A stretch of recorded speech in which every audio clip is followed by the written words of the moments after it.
I'm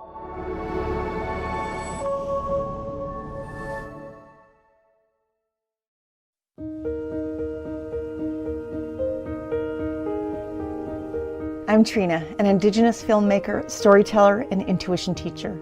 I was born and raised in the Treaty 8 territory in Northern Canada in a blended race family. And after many years on my own healing journey, my goal is to inspire you to take a deep look inside of yourself to create a life of love and peace. And I'm Kaylin. I'm empathic. I have an academic background in supporting neurodiversity in education, and I have a host of super meticulous word nerd skills. My goal here is to use curiosity and empathy to facilitate conscious conversations that inspire you to explore and to ultimately find peace in a deeper sense of self.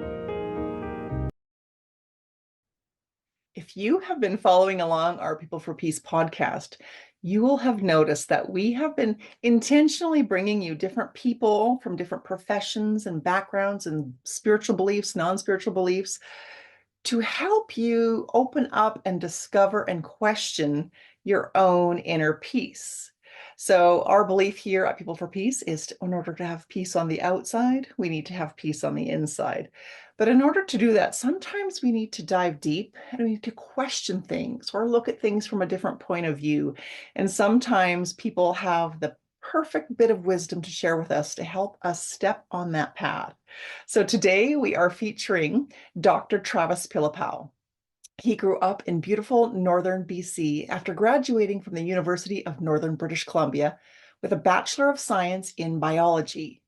He went on to graduate from Canadian Memorial Chiropractic College with his Doctor of Chiropractic degree. Dr. Travis always knew he wanted to get back to his home. So soon after graduation, Dr. Travis and Dr. Sarah have set up their practice in beautiful Kelowna area. After 8 years of service in southern BC, it was time to get back to family, friends, and his northern roots.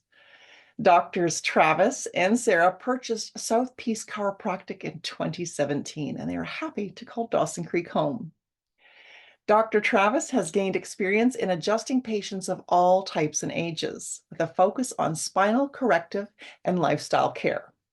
Dr. Travis has adjusted and helped to improve the lives of hundreds of patients with the addition of 2 new family members, Hayes and Elliot. Dr. Travis's practice mission has shifted to what is today children first. He finds it extremely rewarding to race his smallest patients to the adjusting table and help them live their best with chiropractic care. And I think this is a really fantastic segue into an interview that'll have you questioning different philosophies and really hopefully it is my hope and my intention that you will start to question your relationship with your own health, your own body, and see just how much are you listening and tuning into what's happening with your physical health. Welcome, Travis. Hi, I'm Dr. Travis Pilipow, and welcome to South Peace Chiropractic. I'm the co-owner with my wife, Dr. Sarah Tremblay, and welcome to our office. So I just want to show you around a little bit. We see all sorts of patients in this office of all ages, babies, newborns, all the way to senior citizens, and our goal is to help them live a healthier life, live a better life, be more functional, enjoy themselves. So we see anything from musculoskeletal complaints like low back pain, sciatica, headaches, and all sorts of other conditions in between. And like I said before, the goal is to help them live their most vital, functional life they can so they can do the things that they love.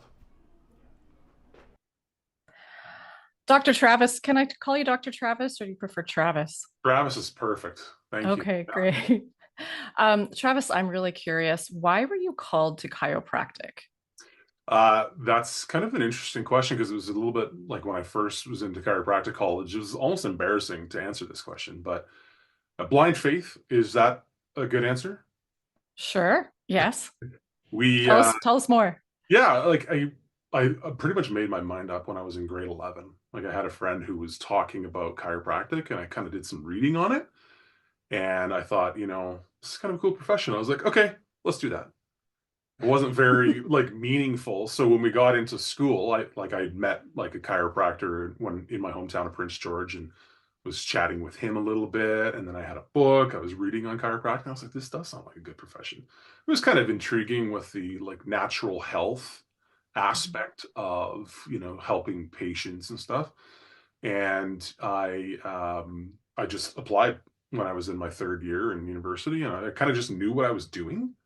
And it's like blind faith. But when I got to school in Toronto, we had this like round table discussion, and they were asking, why did you get into chiropractic? And everybody was, uh, you know, I couldn't walk and I couldn't play sports, and I had all these headaches that were so chronic. And I was like, I've never had any issues.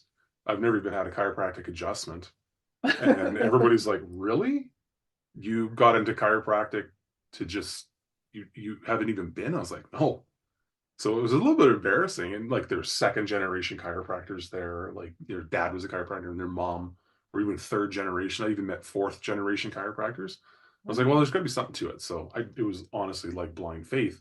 But as in that answer seems to become more clear as I practice longer and longer, that there's more to it than just what you learn in school, and you see patients heal from things, and you start to remember and realize that there's true potential healing in the human body, that its design is so intelligent. And it's almost like that blind faith of me just going led to this entire like profession for me, where you're like, wow, like this is like immaculate, this body. And like, yeah, you just learn about the true potential of human healing, I think. That's awesome. That's I pretty love neat. how you're saying blind faith, because Kaylin, don't you agree? Blind faith could be also called intuition, Yeah. right? Okay. You're being guided. You don't know, you don't logically know why, but something is pulling you towards this modality or this practice, or pushing you. Or did you feel more pushed or more pulled? I will give my mother a little bit of credit for this, but she was pushing me to do something. She's like, maybe you should be a dentist, maybe you should be like a doctor, maybe you should do this kind of Right. stuff. And you know, and I, you know, don't want to disappoint my mom and my parents, of course. Right. So I was going to do something in healthcare, and yeah, so there was that little bit of push. But then when I started reading in chiropractic, and I was like, okay, that sounds good. It was such a weird, just trust. You just knew.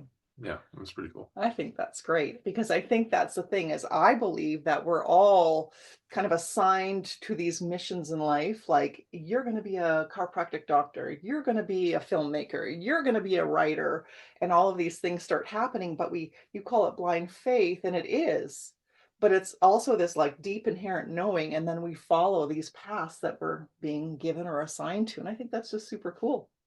Yeah, yeah, it makes more sense to me 17 years later. But it's in the time I was like, am I crazy? Yeah. You know, am Yeah. I crazy for That's doing the faith part. Just that? like, okay, I'm being guided to do this thing. I don't really understand why, and I don't see the path in front of me, but I'm going to take this step and see what happens. Yeah, Mhm. yeah, like the door opened and you just walked through it and it was all good. I mean, there were struggles, of course, but Of you know, course. once you kind of get past them and you're like, okay, this was the right choice. So then I guess I'm curious, in reflection, um, how would you sort of define chiropractic now? Because it must have taken on a different meaning when you first started, what you thought it was, as you're going through your education. Well, this is what it is. But now, all these years later, getting to reflect on your practice, and the team that you've built, the business that you have, what does chiropractic mean to you now, or what is it? How would you define it? That took 17 years to figure that out, and it's still not Yeah, perfect yet. But fair. it's, you know, it's the practice. I mean, chiropractic comes from like the practice of hand. You know, I think it's Latin, and I have a Greek patient who gave me the Greek definition. I can't. It's Greek. It's written in Greek, so I can't. I can't. I can't write it out. But it's, you know, you're laying hands on people, and in the beginning in school, it's very mechanical. It's like mechanical med school. And then once you get into it, you see things change. You see people change. You see different people with the same issue respond differently. And you start to realize that when you're laying hands on people, there's a lot more that goes on than just what science is telling you. And Mm. it was very like the conditions that you get to see heal, and the people, you know, like I started to learn more of, like the power of thought, power of intent, and you're just trying to balance people out. right? You're trying to allow their nervous system and their brain to function at a higher level so that they can adapt to their environment more. So I've gone from like very structural chiropractor, like we're looking at spinal curves and scoliosis, and you're very like structured, and now it's more like if we can adjust a patient to enhance the function of their brain and spinal cord, then they're better at adapting to the environment. They can handle more stress. They're stronger. They don't break down as easy. They're just better. They function better. And that translates into actually looking healthier, more strength and ability to exercise and move and, actually be better. And doesn't that come down to a real sense of self-awareness? So for you as the practitioner, kind of, taking all of your knowledge and experience, helping the client, but then the client stepping up to what I think is this kind of new trend, Kaylin, where we're all becoming more self-aware. Like we're in this phase where our self-awareness matters. We're connecting with our body, getting in touch with our body, and then we can co-facilitate that with you the more we connect with our body. Would you not say that's true? Absolutely. And you meet people from all different awakenings, if that makes sense, that are way more aware of their body and how it's functioning.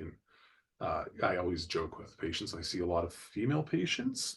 It just is the way it is. And I said, the one thing that I've learned after 17 years of practice is that if a lady tells you that there's more to adjust, you should probably just say yes and find it. Oh. And so you see that more. I see it more with ladies than men necessarily, but it is more prolific now than it was when I first Why do started you think practicing. that is? I don't know. I could get in trouble with what I'm saying, but I just think that women trust their intuition a lot more than men. And there's so many things that us females go through with our bodies. Like, Kaylin and I are talking about our own things together and behind the scenes, and our bodies, like we're here building babies, we're having all of these pre-baby things, post-baby things, post this, post that. Our bodies are always in constant fluctuation. Yeah. And they're always telling us something or another, and maybe with the male population too, but maybe the male population just doesn't listen. Oh, gosh. That's true. I know better. Well, you get a lot of, and this is an analogy I'll use to a lady. If they're frustrated, they can't heal. I was like, do you have kids? And they're like, yeah, I have kids. I was like, you made a kid.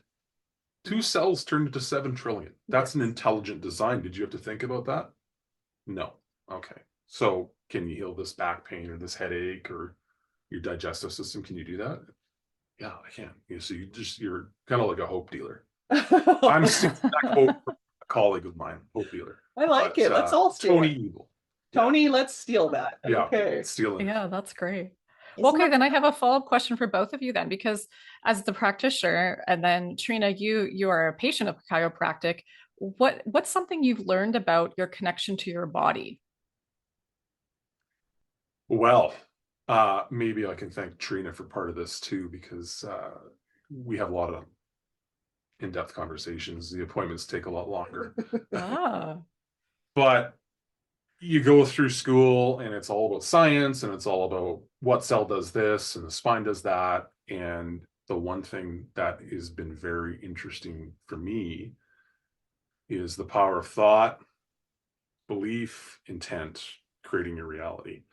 And like a lot of work from Joe Dispenza and those kinds of doctors who are talking about like, and I'm no expert at this, but if you see yourself, and this is where it can be negative and then it can be also positive, is that you'll have patients that come into you and usually when they're seeing you, they're very like desperate. They have back pain, they can't walk, they can't work, they can't play, they can't golf, they can't do the things that they love to do. So the first phase is always just trying to get them through that so that they can kind of get back to their regular life. And when you see repetitiously, you see patients like that, you can struggle to take on their energy, right, Trina? Yes. You can struggle to take on, like, just subconsciously take on their energy and take on their belief patterns and feel like, as they get to the age of 30 or 40 or 50, you're supposed to be breaking down more.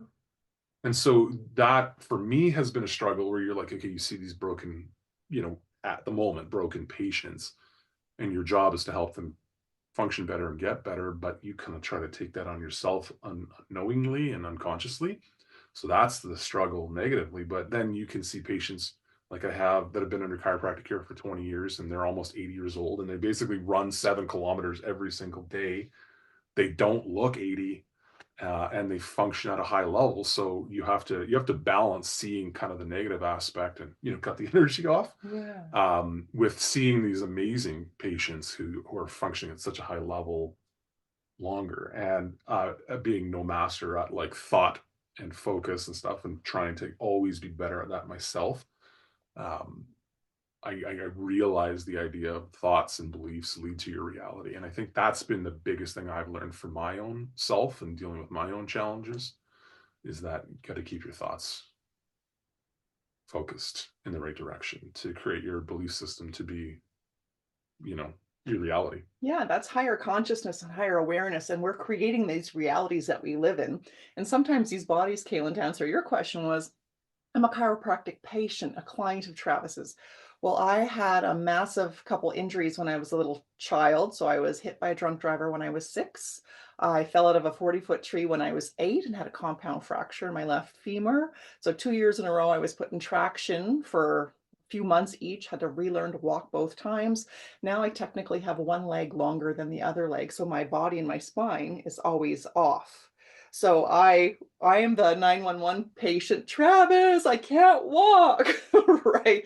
So I go down there, I can barely walk into the place. He fixes me all up with like a lot of yanks and, it's all good. But then I'm the kind of client that I'm like, I actually want to be able to heal my own body. And Kaylin, you know about this conversation that we had.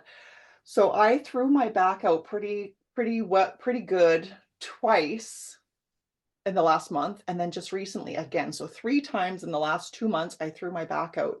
And I had messaged you and I'm like, do I come down? What do I do? Like, this is becoming a chronic thing. And then I love the fact that you're the guy that says, you know what, I recommend you see a acupuncturist and a massage therapist and maybe get some x-rays, instead of just pretending like this is going to solve all my problems. I need something else now. And we have to look at that, right? Not that chiropractic isn't great, because it is. I love it.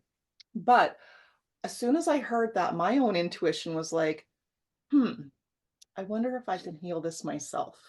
I'm very aware in many ways, intuitively, consciously, but I had abandoned my bodies. When Travis is talking about all these things about these bodies and meeting people where they're at, I abandoned my body. I gained 30 pounds. I did all these things. And then I thought, maybe this is the calling where I could reconnect with my body and listen to it and understand and fix it. So I dedicated a week to myself, and I never told you this yet, but I dedicated a week to myself doing acupuncture mat, sauna every day, yoga, deep tissue rolls, like all the things that basically were mentioned. I did it with myself through meditation and mindfulness, and 7 days later, perfect. Yes. But that took a real sense of, okay, is it my turn to put my body back in alignment? Now I know that we absolutely need to have our 911 people on, and I'll be calling you. I absolutely know it. But it was just a little tiny taste of what we can do once we become aware and conscious and have our alliances and have our teammates helping us. And sometimes we kind of need called out to see and to look at ourselves and to go, why is this chronic? What is it within me that this thing is chronic? And maybe there's part of yourself that you're unable to see, or maybe even unwilling to see, if sometimes the ego gets in the way. But maybe this is something where people can really start paying attention to their own body and start being able to hear it just a little bit better. So something I'm taking from what you just said is that having our sort of self-care team is really, really important in terms of the modalities and the expert practitioners. And then there's also a place for body heal thyself and just getting out of your own way and helping yourself with the modalities that massage, meditation, that type of thing. That there's a place for both of those and all of that, I guess. And I guess to connect that to peace too, it's just like, there's a lot of awesome people out there who can help us find a sense of peace. And then there's also that time where it's like, let's take some responsibility for what we're creating, right? Just like you were saying, Travis, we create our reality. So let's take some responsibility for what we're creating from a health perspective or a disconnection with our own body perspective. And in so doing, work on our own internal peace that way. Agree. Travis, there's like a phrasing like health is wealth. What's a piece of advice that you can give to others in terms of enhancing their health? Maybe it's in relationship, like developing a connection to their body. Maybe it's a tidbit you've picked up in your practice or in your life. Just curious. So just to restate the question, what's a piece of advice that you would give to people to help them enhance their health? Oh, so good. You hear this often, see senior citizens, Mm. and this has been said to me more than once. But if I had known I was going to live this long, I would have taken better care of myself. Interesting. And then there's the conversation that happens, and it's generally with men. Mhm. If it ain't broke, don't fix it. Yeah. Sometimes if it ain't broke doesn't just mean it's not unhealthy. And I say, like, or if I could rephrase that, if it ain't broke doesn't mean it is healthy. Because Mhm. there's all sorts of silent killers. Like we could talk about blood pressure, we could talk about Mhm. cancer, you can't feel those things. So that's why for us, we focus on if we can prevent the problem from getting one worse or even happening. That's key. So, like for my wife and I, who's also a chiropractor and my partner, it's seeing children. Like if you can Mhm. be a child under chiropractic care, you're so much easier to adjust physically. You don't have a pre-programmed stress response and just like you're not hardwired to a stress response. So they are so much more malleable physically, emotionally, mentally, and you can prevent these problems from like happening generally. Mhm. It's not saying that there's not traumas and falls and injuries and, then get a job and it's repetitive stress. But if you can prevent it, like the old people saying, or maybe not old people, but the old saying, like, a ounce of prevention is worth a pound of cure is totally key. Because there's research in chiropractic that if you keep your spine mobilized, then it's less likely to degenerate. So at the level of chiropractic, if we can adjust and we can create mobility and freedom of movement in the spine, then it's less likely that it's going to wear out. And wear out means degenerative disc disease or degenerative joint disease. And we can keep it properly aligned. If you can keep it properly aligned, you can keep the brain and the spinal cord functioning at a higher level. That's beautiful. Yeah, preventive. Something, yeah, prevention. Something that really jumps out for me from what you just said is actually, I think I'm personally reflecting in this moment, Travis. I'm a long-term chiropractic and physiotherapy patient for TMJ. I get crucial headache or just terrible headaches, and they're in my jaw. I mean, let me say that again. Sort of a chicken and an egg situation, in terms of where is worse and what triggers what. But the reason I'm bringing this up is because you mentioned um, the sort of if it's not broken, don't fix it, but prevention is key. So what I'm learning is the pain response, how crucial that is to learn about how your body responds to pain. And you mentioned children and how sort of it's that blank slate that they don't yet have that programmed response in them, so that prevention is it just works better. The body's just going to work better.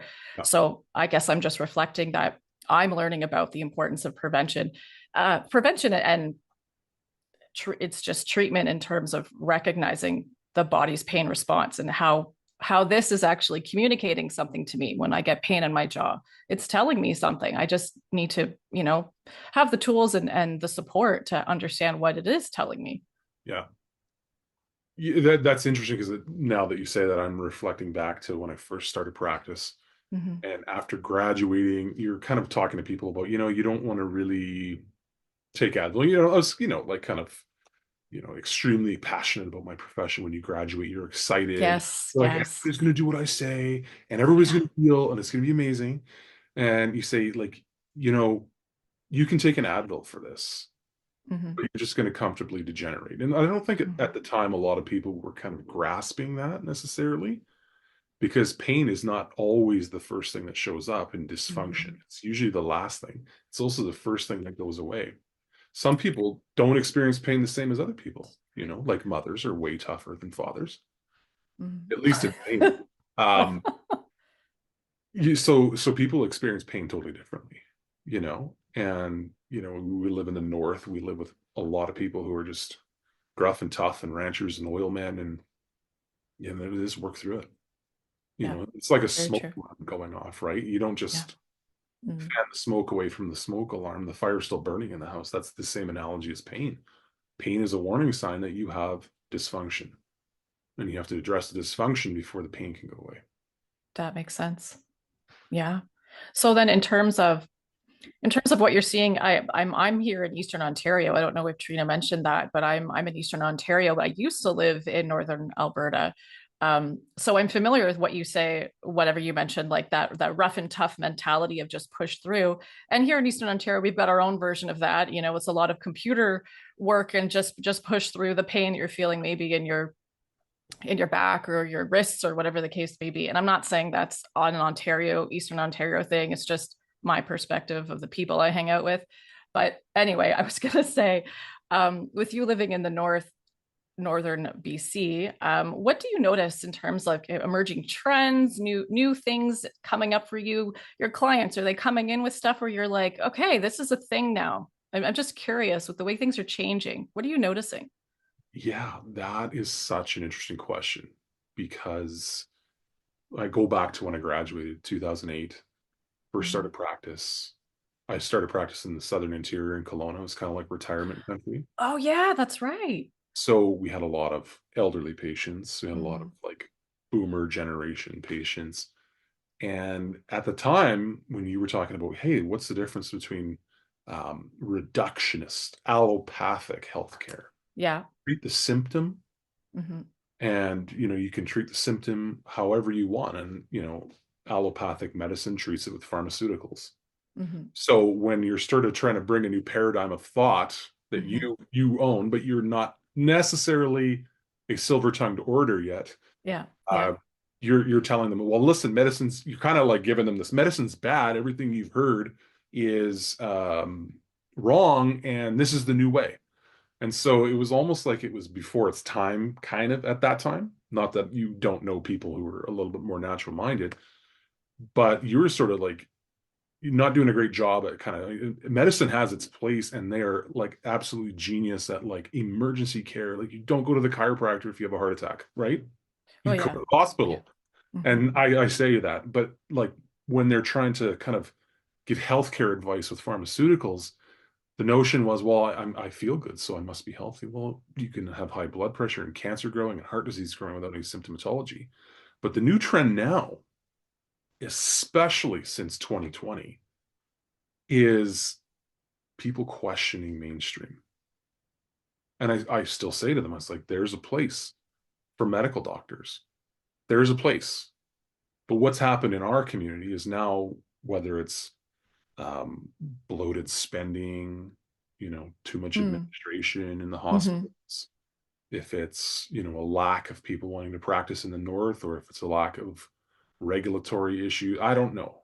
But we're losing family doctors, and patients are losing faith in the traditional healthcare system, because you keep getting taxed, you keep spending money on it, and there's really no results to show. And people are sicker now, so they're asking questions. So it's maybe a generational shift, like Gen X into the millennials into Gen Z.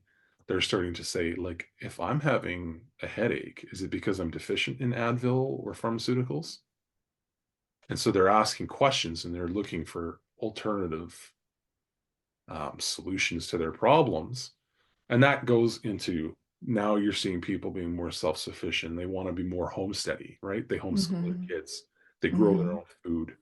They raise, chickens for their own farm fresh eggs. So that trend is changing, and it's moving almost back to old school in from what I can see. And now they're looking into these alternative healthcare methods. So I can't get into my medical doctor for 3 months for a checkup, let alone have an MRI for a knee issue. So they're looking to alternatives. And, I would say, like we've had a very good training with musculoskeletal neurological challenges. So, we're good at that kind of stuff. So the onus is shifting from like just trusting mainstream as the gospel of health to looking into like these alternative approaches. That is the trend that I'm seeing. I'm loving that that's a trend. Yay, that that's a trend. Yeah. I mean, I'm a Fantastic. little biased in, alternative I health. am as well. Yeah. That's okay. Oh, wow. All right. With all this talk about people becoming more curious about alternative ways of healing, with all this talk about people starting to maybe take more direction in terms of their own health, I have some questions specifically for both of you about your own health in as much as you want to share, but also in connection to peace, because this is what this is about, right? Basically, we're saying that self-awareness, inner peace leads to outer peace. So I'm curious if you might answering some questions around that. Travis, I'll direct this at you. What do you think about peace? What brings you peace? Yeah, that's an interesting question. For me, you can think about it. I think about it in a couple ways. Mhm. So intertwined in healthcare and business and my life, and I love talking to my wife. She thinks she can compartmentalize everything, and I'm just like, Wives can do that. I don't know how, but I'm just like this big emotional ball. Like, like work's got to be going good, your health has to be good, your family's got to be good, everything's got to be great. Um, I think for me, inner peace comes from being in integrity with my beliefs and truth. And when you stray from that, you just get this guttural kind of like sickness. Do you know what I mean? So, Mhm. saying what you mean and being authentic for me is extremely important. If I'm talking about work relationships or family dynamics or, interpersonal relationship stuff. If it comes down to like what brings me peace from like an activity level, like I need to be in nature. I need to be near water. So, activities that seem to center me are what bring me peace, like, swimming, kayaking, boating, water does it for me. Maybe it's my Cancer sign though. Water I don't know. Oh, water guy. Water Yeah. guy for And sure. a moon guy. For sure, water guy. Yeah. But yeah, the idea of the truth and the integrity, I think that has become more evident in the last 4 years when there's been a lot of Lack maybe of integrity. maybe a lack of integrity. I'm going to say it nicely, Mhm. globally. Mhm. And I think that like the moment I feel like I'm just not quite there, it's just like you just feel it in your gut. You're like, okay, you gotta get back. You feel like you've maybe said something that might have offended a person. I have to personally make amends for that right away to feel like I'm back in alignment. Good for you. And you really sparked something for me. Kaylin, we're talking about peace, and one of the things that really fuels my heart and my peace is the truth. And that truth will set you free statement. It's like in every cell of my body. And being my friend can sometimes be difficult because I'm a straight shooter, as you both know. But that's for the same reason. It's the integrity, it's for the um, authentic relationships, right? Like people don't have to agree with me at all. And in fact, I really respect them and dig them more if they say, I don't agree with you. I'm like, yeah, that person had the guts to stand in their own truth. They want to represent this. I think it's great. I'm like, why can't we have more of those kind of relationships and friendships to say, you know what, I don't agree with you at all, but I still think you're a really cool guy. Or, Kaylin, we don't see that the same and we're not operating the same, but man, I love you. Do you know what I mean? And Mhm. I think to me, that's really healthy. And so when I live and be in truth, that's when I'm at a real sense of peace. Now, when you're saying like if other people get upset or offended, that does happen because we're all open to interpretations. How you interpret something versus how I think it's being delivered could be totally different. We're speaking different languages sometimes. And that's why we need to be really good communicators and say, hey, is that how you meant to deliver that? Is that what you meant? I took it like this. No, not at all. Okay, let's clarify, right? So communication's number one, but the truth, and like you said, these last 4.5 years have really piqued us in a higher way. Yeah. What is the truth? What is the truth for me? What truth are we living? And what truth are we co-creating? That's really important to me in my sense of peace. Yeah, that's good. Well then, okay, to dovetail off that, whether it's in the last 4.5 years or not, what's something that has been a challenge to that type of integral, like to the importance of that integrity? What's something that's been a challenge to that for you? And how did you overcome that, if it has been something that's been overcome? Oh, 4.5 years for sure has been extremely different for me as a practitioner.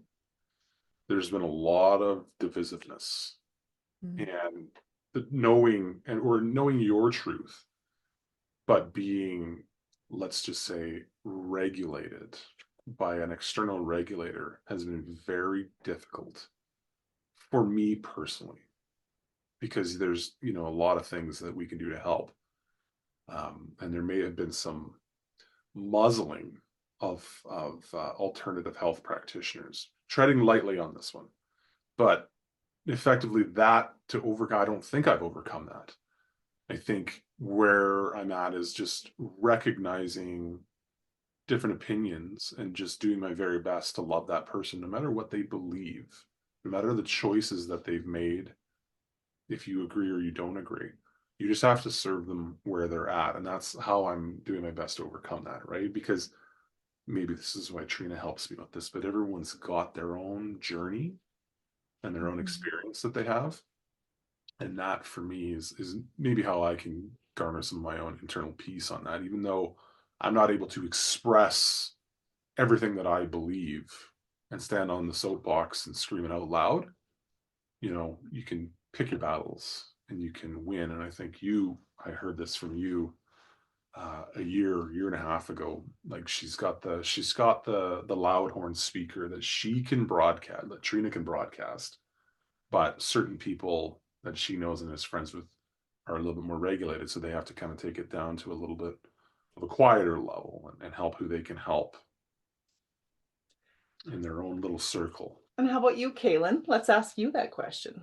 I can echo back exactly what you're saying. I work in post-secondary education in disability, so there's regulation and there's certain ways I'm expected to behave or certain things I'm expected to believe and to toe the line in post-secondary education in Eastern Ontario.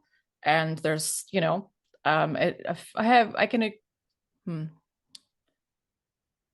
it's very much that way in terms of everyone's on their own journey, and how I affect change is not going to be how someone else affects change. So that's kind of what I'm hearing you say, Travis, is that, Trina has this loudspeaker and she can broadcast it everywhere, and she does, and that's powerful. My voice is just as powerful, but it's more tuned, it's more select and the difference that I make in the work that I do is maybe not immediately seen, because it's planting seeds sometimes. Sometimes it's asking just the right questions that get curiosity flowing. And then the curiosity, that's not my job anymore. Then that student or that person that I'm working with can take it from there, if they will, if that's their journey. So I know exactly what you mean from my perspective, working in post-secondary education. And it's in one way, I mean this, I'm trying to find the right words to describe kind of my thought here, but in one way, what I'm noticing is a challenge to the systems that are in place in education. Especially, I don't know if you know politically what's going on in Eastern Ontario right now, and I won't go on and on about it because by the time this is filmed, who knows, or released, who knows meaning by the time this podcast is published, the situation in Eastern Ontario may be very, very different. So maybe a moot point. But basically what I'm saying is that I get to be a part of massive change right now by being in an education system where there are holes and gaps and things that are breaking down. And I get to be a witness to that with the mindset and the mentality and the lifestyle that is alternative, that I embody, that I live. And I get to see where I can plant seeds in a way that's not going to cause a ruckus, that's not going to create a problem, but that is going to create my own little version of revolution, which in my definition, as a word nerd, my definition of revolution is to create curiosity, to engage in or facilitate a conversation that allows the person to walk away and go, oh, I never really thought about it that way. Or I wonder what she meant by that. Or, I think I'm going to keep thinking about that because I didn't really know that before. But now that I know that, things are different for me now. I see it differently. So anyway, I don't mean to take the conversation in an entirely different direction, but yeah, that's how I can answer that right now. Because this is the thing, right? Everyone has Yeah. a different role to play in the human evolution, right? So some of you are healing people's bodies and therefore their mind and their spirit. Some of you are educating and changing thoughts and provoking curiosity. And some of us are on the beacon, speaking and shouting loud and dancing it out. And we were gifted the ability to get in front of cameras to broadcast messages of change and things like that. So we're all playing together in the sandbox. We all have a similar belief, a similar vision and drive that I know we all have in this particular case. And what we're doing is we are responsible for change. Each one of us playing together creates this larger and larger impact. And we're always bringing this back to peace.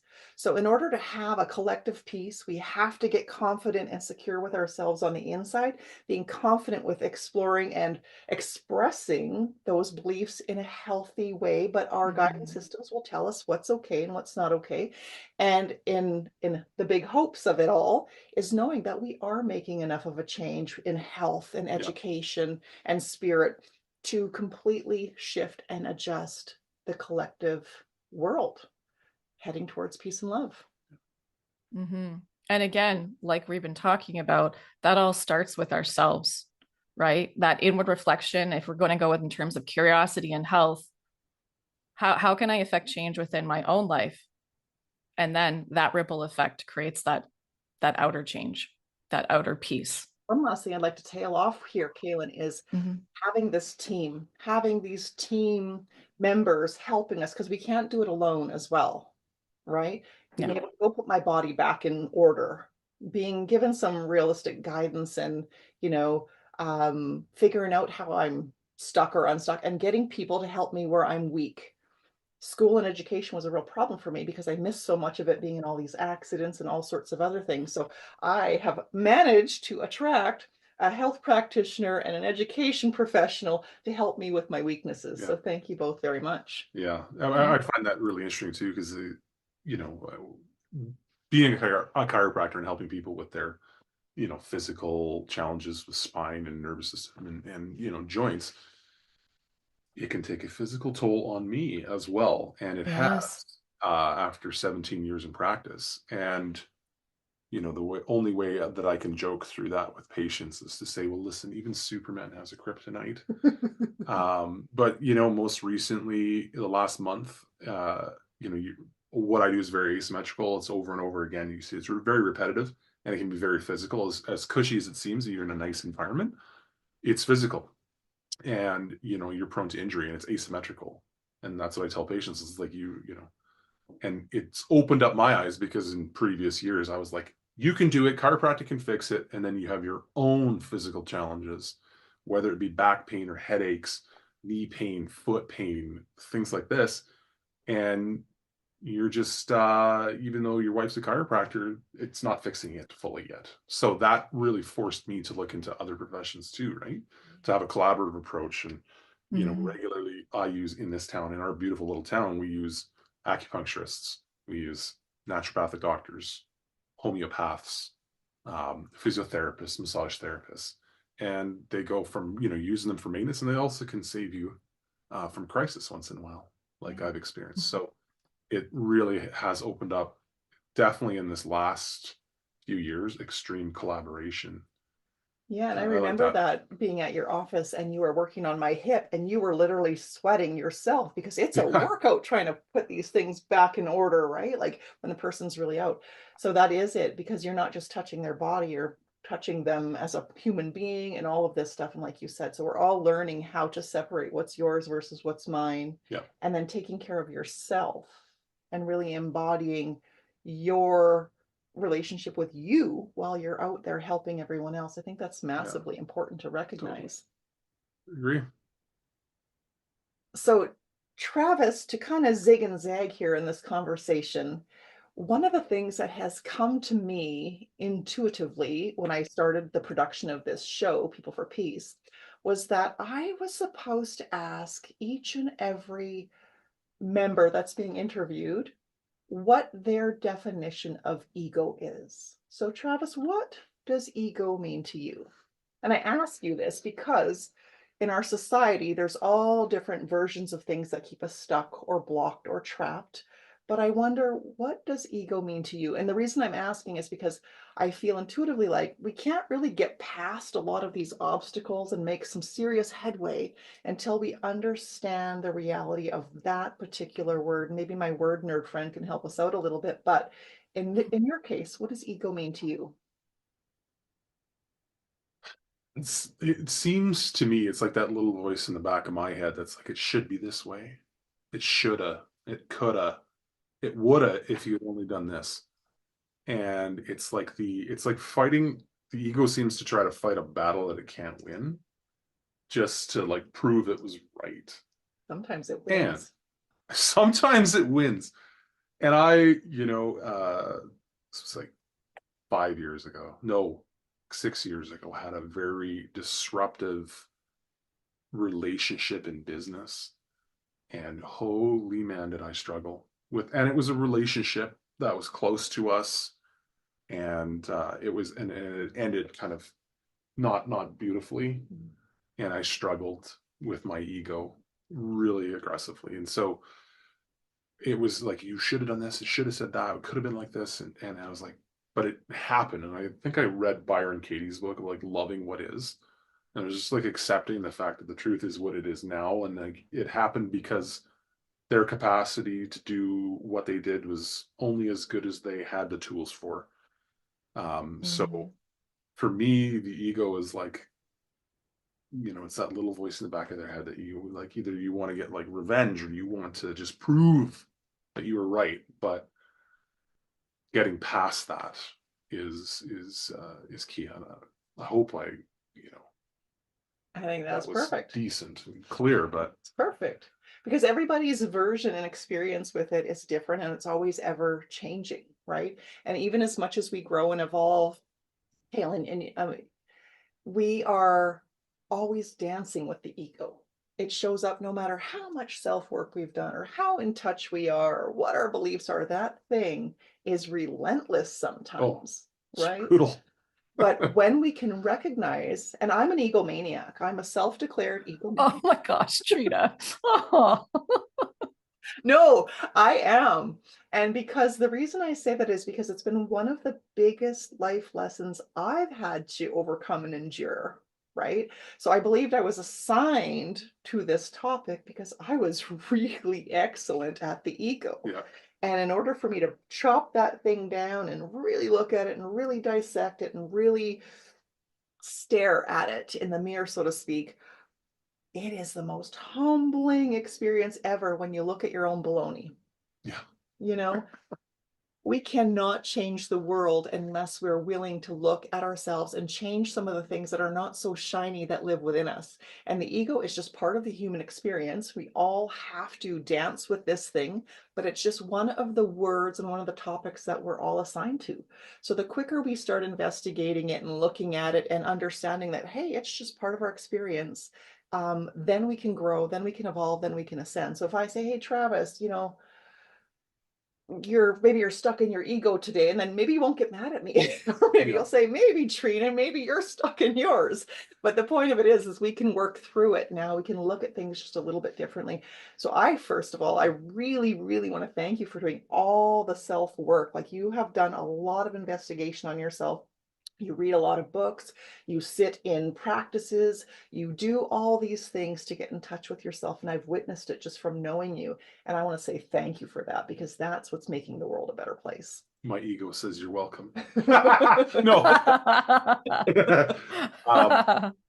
Yeah, it's always a journey, and you're never perfect. It's just in progress, I suppose, right? Yeah, we're students of life. We're here to learn, and that's it, Yeah. right? Okay, I think that's fantastic. Do you want to wrap up, Trina?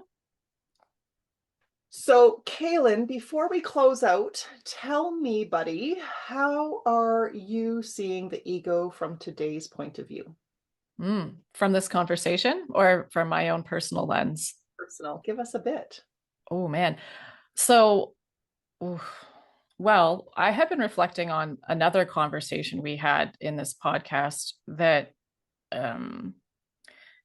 the whole, like, how ego can be a good thing for you if you choose to see it as a place of healing, if you choose to see it as something that's mirroring back to you, or pointing back to you like, hey, this is a way you can grow, rather than it being an antagonistic thing or something that you inherently, like, we're going to inherently resist it. We don't like to see not so shiny things, as to use your words, Trina, inside of us. So anyway, I just lost track of my thought while I was actually saying it. That happens to me a lot. I edit my thoughts as I'm talking. So let me just do that again. This is the mind of a writer. Sorry, guys. I was just thinking about how is my ego a good thing? Like, listening to the both of you talk about your egos, your awareness of your egos. And I was like, where am I with my ego now? I was just sort of checking in with myself, and then recognizing what was said in another podcast episode, which was that ego can be a really good thing if we choose to learn from it, if we choose to allow that reflection to educate us about ourselves, if we choose to go down that path of self-awareness. So, I mean, mine in particular is sort of a, where am I resisting in my life, especially in light of this conversation with my body? Because personally, I have been resisting finding a physiotherapist in this new city that I live in. And I know that that's going to really help me with some incredible head pain that I have been having throughout the last month here. And why am I resisting it? What's going on in my healing path now? Whereas before I would launch into it, I had a huge healing team. Just Travis, you named off, 5, 6, 7 different people in your sort of healing team. That's what I like to call it. And I am still slowly gathering those people, even though I've been here for 3 years in this new city that I'm living in. So what's my hesitation? What's my ego doing there? And how can I push through that? How can I give myself some peace, allow myself that peace that I know that comes from just finding a great practitioner? Well, I think the key word that I heard there, being your other word nerd friend, is that you said push through it. And maybe that's just it. Maybe we all need to stop pushing, start allowing and flowing and trusting, right? We're all being guided all of the time. And our higher self consciousness always wants us to be guided to what is the most integral, what is the most positive, happy, peaceful thing. But sometimes obstacles get in our way, and that's just called life, right? So as we use our ego to say, okay, now maybe you have an awareness now, Kaylin, saying, oh, maybe I have a block there. For some reason I'm resisting. Now I'm aware. I'll check in, right? So thank you for that awareness. But here we are. We're wrapping up this session here today. I have taken away so much just from you, Travis, thinking, how we can put all of these parts from our body awareness. And I'm on this really deep mission of connecting with my body. Once I abandoned it for so long, I realized if I abandoned it and it did all these funny things that I'm not in love with, I wonder what would happen if I reconnected with it and healed it all. I wonder. So you've inspired me to keep on that journey, and I will be back at the office sooner than later, proactively. Proactive. Not prevention. Yeah. preventatively rather than react and Yeah. can't walk into the door. But your amazing, happy staff are always such a charm to be around. And so, you know what, when I go in there, the minute I walk in the door, even if I'm in full pain, those smiles on those faces make my day better, just like Yeah, that. I found some unicorns. You do. Yeah. You've got the They best. found me, maybe, hopefully. They might have built Aw. you. Yeah, no, I can't. They Not at all. are incredible, but that just goes to show that like attracts like, and you guys have built this place together, and it is in true harmony. And you created that, you and your wife created that through your frequency, through all the things that you've transformed within yourself. So congratulations. Thank you. Yeah, no, it's been great. It's been definitely a really good 4 years now. Great. Yeah. Well, thank you so much. Kaylin, do you have any final words for our show today? Oh, I've taken so much from this. I'm actually looking forward to debriefing, Trina, like we always do at the end here, and bring up some of the highlights. But this has been so fun, Travis. Thank you so much for your time. And as Trina mentioned, all the work you very clearly do on yourself so that you can shine that bright and radiate that and plant those seeds. Thanks for all the work you're doing. Thanks for being here. Yeah, this was fun. I appreciate it. Thank you. Thank you. Absolutely. Wow, that was such a fantastic interview. Don't you agree, Trina? Yes, it was absolutely brilliant. It was nice to sit in the presence of a professional who has not only done the work themselves, but really, really, really embodies it, and is transferring that knowledge onto us and sort of reflecting back, what are the steps to take this personal change? And I love it. It was a fantastic interview. It was. Just to review what we chatted about at a high level, we were talking with Dr. Travis Pilipow. He was cool with me just calling him Travis. He is a chiropractor, owns his own business, and he was talking to us about chiropractic, about what drew him to it originally, and how that's sort of something that's developing and enveloping as his practice goes on, which is pretty cool. He talked about what he's been learning in terms of his connection, like what he's learning about his connection to his body as he's helping clients kind of reconnect and align to their bodies. We talked about health is wealth, and the advice that he wanted to give anybody listening today or watching today was in terms of how they can connect to their body. He was talking about the importance of prevention and saying that just because it's not hurting doesn't mean that there isn't something there that you can strengthen or you can prevent any kind of injury or strain from happening. We asked him if there are any new and evolving trends that he noticed. And interestingly, he said that he noticed that people are seeking out alternative health, that they're choosing to take responsibility for their own health and pursuing different opportunities and trying different things, getting curious about what else is out there, including chiropractic. So that's really cool. We asked him about inner peace, what that looks like for him. And he talked a lot about alignment with integrity, how important it is for him to feel like he is, his mind, his body, his actions, his behaviors are all in integrity, are all aligned together. And we talked a little about overcoming personal challenges. We talked a little bit about ego. It was just fantastic, wholesome conversation, really. Yes. And the thing about it is when he was talking about being in alignment and having that personal awareness of his own integrity, paying attention to what's working, what's out of alignment, what's in alignment, it really goes to show that that's where we are vibrationally speaking in humanity now. Is a lot of the leaders and the forward thinkers are doing a lot of self-reflection. They're really checking in. Where am I at? How does this feel? Did I handle that to the best of my ability? Could I do that differently? How is this contributing to the world? They're reacting less and focusing more on where are these people and their point of view? Like what part of the journey are they on, and assessing their own behavior. So for example, Travis was demonstrating that brilliantly, right? Talking about books that he's read, talking about really being the witness to his own journey while he's helping the other people, and realizing that sometimes that work does affect him as well, but he's aware of it. So he continues to work on it and seek out other practitioners to help. Now, I have been a client of his for many years, and the office is hopping and busy and pumping, and the staff is brilliant and amazing.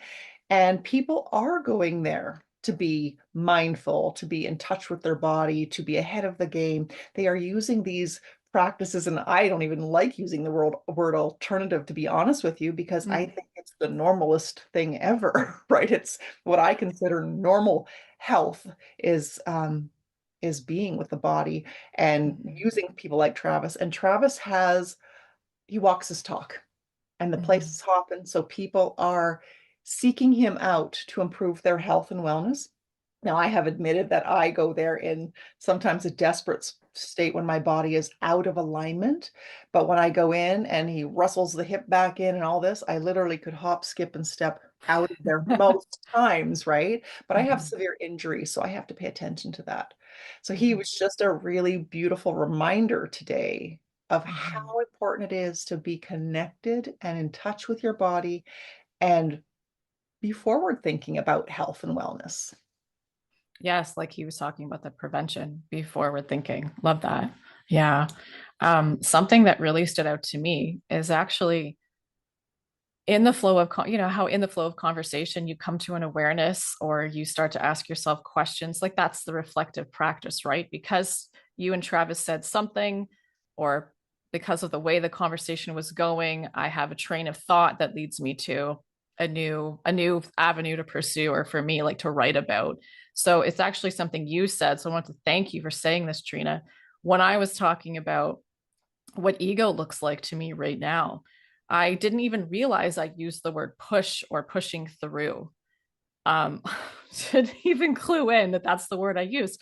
And then you turned it around and said, maybe it's about allowing.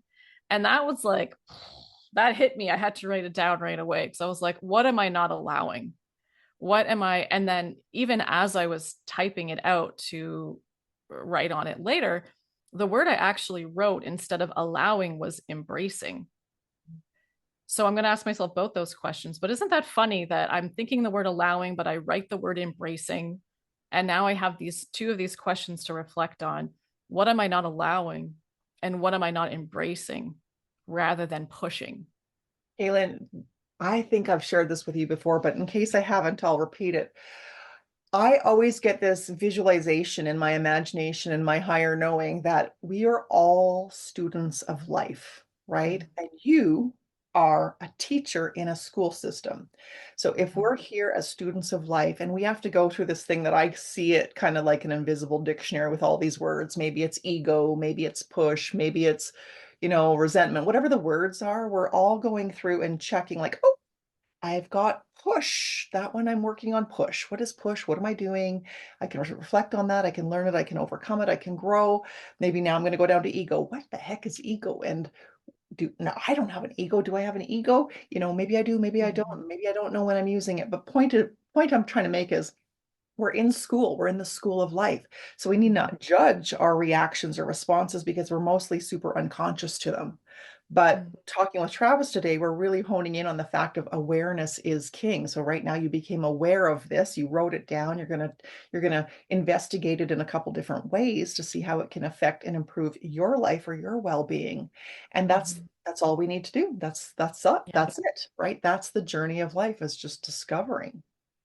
Absolutely. I love that. I love that. And discovering it in your own way. Like my way is writing, or maybe even audio journaling, depending if I'm feeling wordy with my words, you verbally are writing it down. But it's just finding that modality or that way that feels, I guess, an integrity but that feels really good to us. And that's how we explore. Maybe it's like through painting. Maybe it's cutting the grass, but they're like, everyone has a different way, or maybe even more than one way of really tuning in with themselves and exploring those types of questions through a particular way of communicating with themselves. Basically comes back to the other thing Travis said was expressing. Sometimes he felt unable to express himself. Right. And this modality right here, right now, through the vehicle of film and video, we get to express ourselves and have these higher consciousness conversations. So, Kaylin, I think that's a wrap today. Thank you so much for being here. It's such a pleasure to have you on my team of life, buddy. Yeah, right back at you. Yeah, thank you. Yeah. So Travis, another great big thanks to Travis and his chiropractic team and world for the great work that they're doing here in Dawson Creek. I wish you all a lovely day of self-reflection and peace. Peace.